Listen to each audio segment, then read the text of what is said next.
Herkese merhaba. İyilik Bul, İyilik Yap filmi tam bir motivasyon filmi. Filmdeki öğretmen öğrencilere dünyayı değiştirmek için bir fikir üretin ve gerçekleştirin diye ödev veriyor. Öğrenci Trevor'ın projesi çok basit. Birinin başka birine bir iyilik yapması ve iyilik gören kişinin 3 ayrı kişiye daha iyilik yaparak bunu iletmesi. Yani iyilikler zinciri. Bu fikrin gerçek dünyada hayata geçmesi belki mümkün, belki imkansız. Ama öğretmenin öğrencilerinden istediği dünyayı değiştirmek değil, dünyayı değiştirmeye çabalamak. Ben dünyayı değiştirmekten söz etmeyeceğim ama kendi dünyamızı değiştirmekle ilgili konuşmak istiyorum. Bir şeyler yapmaktan, yani başlamaktan söz edeceğim. Hangimizin aklına güzel fikirler gelmez ki? Bu fikirlerin çoğu gündelik hayatımızı renklendirecek şeylerdir. Mesela yeni bir hobi edinmek, yeni bir kursa gitmek, bir araba kullanmayı öğrenmek, hatta yeni bir iş kurmak. Kimimiz de çeşitli buluşlar yaparız. Basit ya da zor, farklı bir şeyler keşfederiz. Üzerinde düşünürüz bol bol, heyecanlanırız.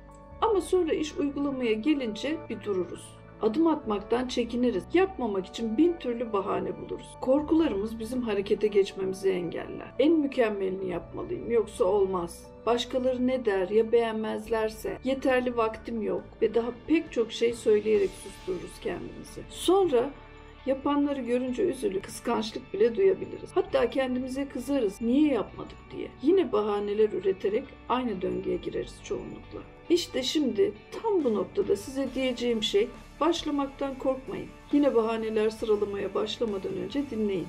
Bir şeyler yap prensibi diye bir prensip var. Kısaca şöyle, bir şeyler yapmak istiyorsunuz ama kendinizi motive hissetmiyorsunuz. Ya da bir esin kaynağınız yok. Nasıl yapacağınızı bilmiyorsunuz. Bu durumda çok çaresiz hissedebilirsiniz. Ne yapacağınızı bilemezsiniz. Ama şunu unutmayın. Motivasyonum yok diye harekete geçmedikçe motivasyonunuz daha da düşecek. Bu sarmaldan çıkmanın yolu sadece bir şeyler yapmak. Mükemmel olmasına gerek yok. Herhangi bir şey yapın. Siz bir şey yaptıkça motivasyon da kendiliğinden gelecek. Motivasyon geldikçe siz bir şey daha yapacaksınız. Bu sonsuz bir döngü. Yani eylemleriniz daha fazla duygusal tepki ve esin yaratır ve sizi daha sonraki eylemleriniz için motive eder. Kendimden örnek vermek istiyorum. Kafamda her zaman insanlarla ve seyahatle ilgili bir şeyler yapma düşüncesi vardı ama bir türlü ne yapacağımı bilmiyordum. Harekete geçmeye de korkuyordum. Bir gün okuduğum bir kitapta bir şeyler yap diyordu. Bir yerden başla, mükemmel olmasına gerek yok. Bu sözler beni çok etkiledi. Eşim de evet başla, ne kaybedersin ki diye sordu ve ben başlamaya karar verdim.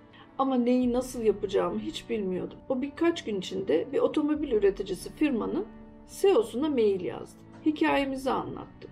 Aracımızla bir Anadolu seyahatine çıkacağımızı, çünkü aracımız o markaydı, seyahatle ilgili bir blog oluşturacağımı ve bize destek olup olamayacağını sordu. Anlaşılacağı gibi ortada sadece bir düşünce vardı. Başka hiçbir şey yoktu. Şimdi diyorsunuz ki, sponsor bulmuşlar, öyle başlamışlar. Yo, sponsor falan olmadılar ama o yazışma sürecinde işlerin şekillenmesine neden oldular. Çocuklarımız baktılar ciddiyiz, blog yerine video blogun daha etkili olacağını söylediler ve aksiyon kameralarını bize ödünç verdiler. Tabii olaylar böyle geliştikçe korkum da büyüdü. Ben ne yapıyordum? Nasıl altından kalkacaktım bütün bu işleri? Evet, insanlarla konuşmayı, seyahati seviyordum ama kamerayı kullanmayı falan bilmiyordum ki. Neyse, çeşitli korkularla da olsa biz o seyahate çıktık. Kamerayla çekimler de yaptık. Baştan çok kötüydü çekimler.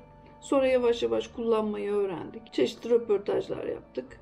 Döndüğümüzde çekimlerimizi çocuklara gösterdik. Fena değil dediler. Şimdi ne olacaktı? Görüntülerin düzenlenmesi, montajlanması lazım.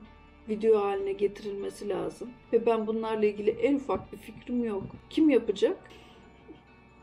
Ben tabii ki. Kolları sıvadım. Bu kez de video montaj programı internetten eğitim videolarını izleyip çocukların da desteğiyle 2-3 ayda öğrendim. Ve ilk videolarımızı seyahatten 3 ay sonra yayına koydum. Hala video hazırlamaya ve yeni bir sürü şey öğrenmeye devam ediyorum. Evet, çok çalışıyorum. Buna değdi mi? Tabii ki değdi. Abone sayısı olarak falan değil, yanlış anlamayın.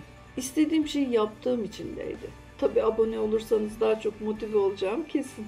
Yani kıssadan hisse. Biz burada ne yaptık? Bir sürü eksikle yola çıktık. Akışına bıraktık. Kervan yolda düzülür derler ya. Öyle yaptık. Sadece bir şeyler yaptık. Mükemmel mi oldu? Yo.